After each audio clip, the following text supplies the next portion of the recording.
Is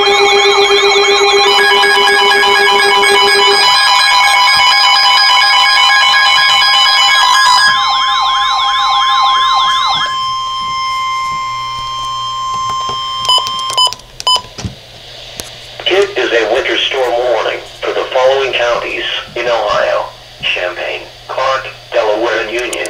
Winter storm warning in effect until 10 p.m. this evening. The winter weather advisory is no longer in effect. Snow accumulation of 5 to 7 inches is expected. Snow will continue through the morning.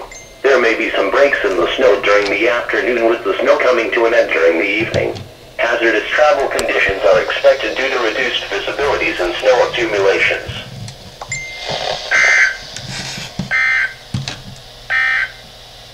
Here is a winter